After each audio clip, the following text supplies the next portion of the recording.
Well, hi everybody. I wanted to make a short video on some good quality like budget knives kind of thing. Some of these like this Raven Crest, it's not necessarily a budget knife, but I bought this at a pawn shop used. I got a decent deal off of it. So right here is my Buck 110. This is one of the older ones. It's got some marks and stuff in it. It's been dropped. It's been beat up. This was given to me by a friend of mine. It's a fairly older guy. I took it in and sent it in, and I had a new blade put on it. So it's come on, focus. Focus. It's not gonna focus. There we go.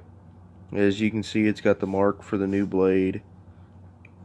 It's not a period correct. I mean, anybody who collects these is going to know that, that's not the right blade. So I just figured I'd say it.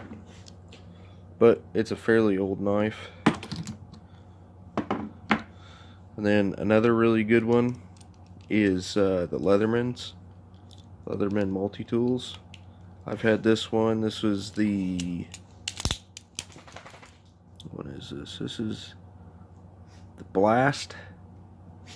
This is... I don't think they make this anymore, but I have used and abused this thing. I mean, when I got this knife, I mean, quite literally, it was all black. It's worn down, and I mean, I use it every day for work. Now I more so use this every day for work, trying to cut stuff. And I mean, the finish on this is pretty well worn. Most of it's just pocket wear, but I mean, that's not a bad thing necessarily. But it is a double-edged. I don't really care for having the serrations on this side. I've never been one to like serrations on knives, because when they dull out, they can be difficult to sharpen. But the Raven Crest I like, Buck 110 I like, and this one I use every day. These combination for these two are what I carry every day. This is what I used to carry before. I used to carry this and this knife right here every day.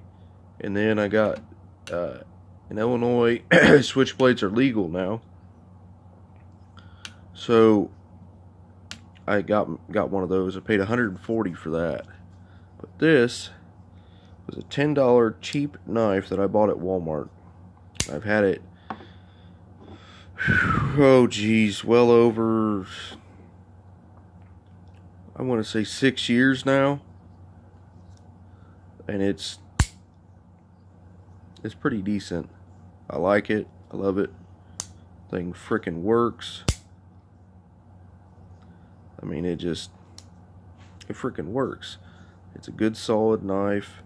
It's got dual frame on either side, not just plastic on one side. The clip, the only thing I have to complain about this is I got my clip caught on my seat belt, and for some reason it didn't pull out of my pocket when I got out of my vehicle, and it bent the crap out of this. And I tried my best with my Welpers, which, if you aren't a welder, you'll know that those are welding pliers used to cut, used primarily for TIG welders, or not TIG welders, MIG welders, to help clean out your cup, tighten on your diffuser and all that. All in all, they're a pretty handy tool to have. I've got like 6 of them here out at the house. But had this in my pocket and just used those, shoved them up underneath here on this side, and just kind of twisted and bent it all back. Had it for a long time. The handles on it, I believe, are micarta. I'm pretty sure it's micarta. If it's not micarta, and it's a really cheap plastic. Then I want to move on to another really good budget knife. This one I've had for a long time. Almost every deer season I've cleaned deer with this knife, and then I've got a Mora, a little itty bitty short little itty bitty knife that I use for doing finer work. But this right here will do the job. When I have to get in and do something, I took the tip off of it so that way I'm not you know, gonna poke anything on the inside. Just enough. It's not sharp, but I still hold my finger over it when I go in to go over everything. And then this right here is a knife that come on, it's a 440 steel is what they call it, but I'm pretty sure it's some form of stainless. So if I remember right, 440 is a designation for stainless, not necessarily carbon. But I haven't really used this knife that much. It just kind of sits in the gun safe. I don't use it that much. I just have it in there. I have an overwhelming abundance of knives. I need to make a video on them. This right here was given to me, oh man, on my 18th birthday. I mean, I've had this knife for a very, very long time. My grandpa got this for me. It was given to me. Almost every time I went out in the woods, whether I'd be camping or whatnot, I had this thing with me or close by. And I've used this thing for quite literally everything.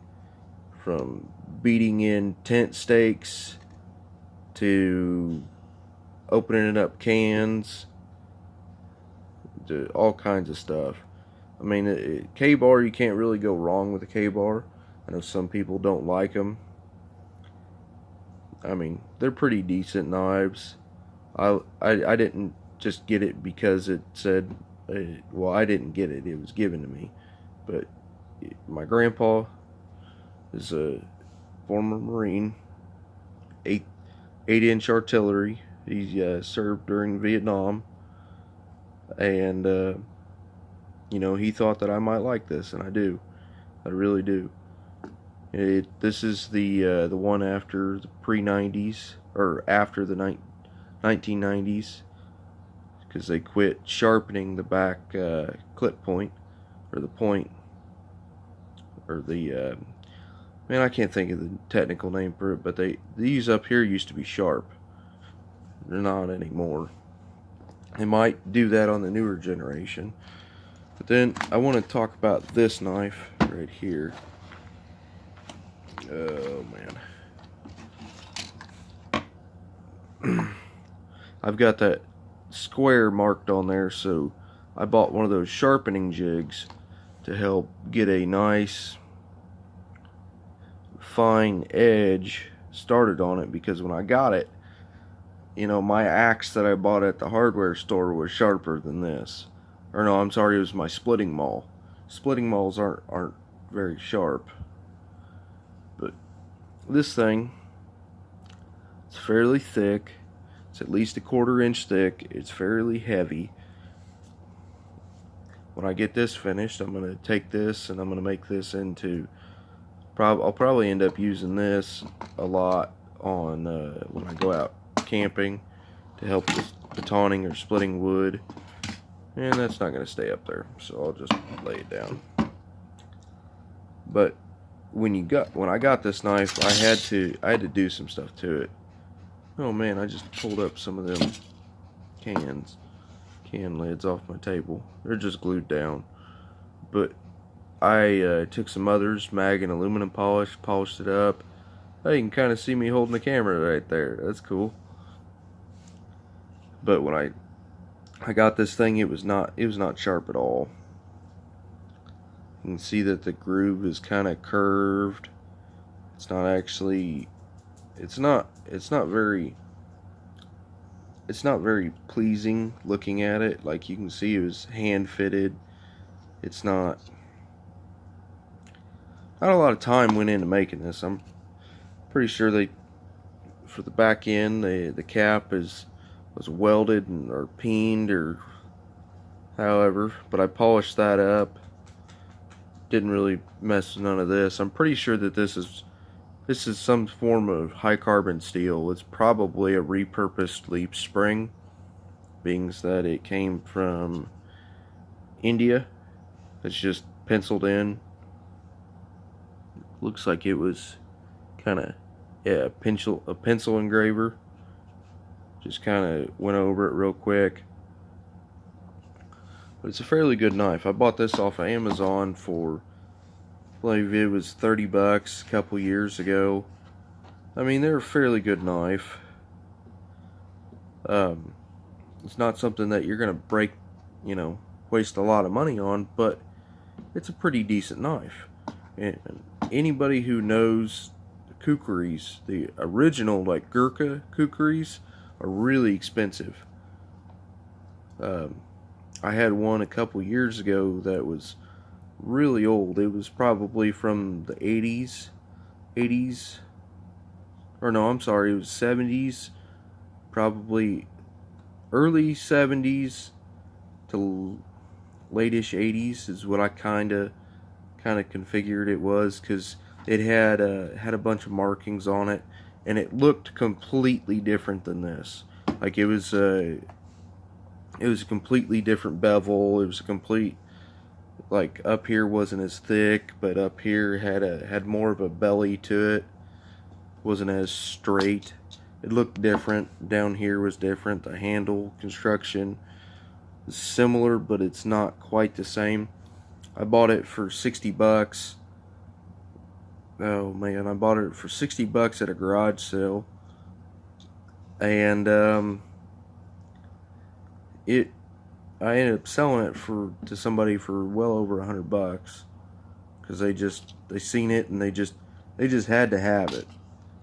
And I just got to thinking, you know what? Why the hell not? I'll do it.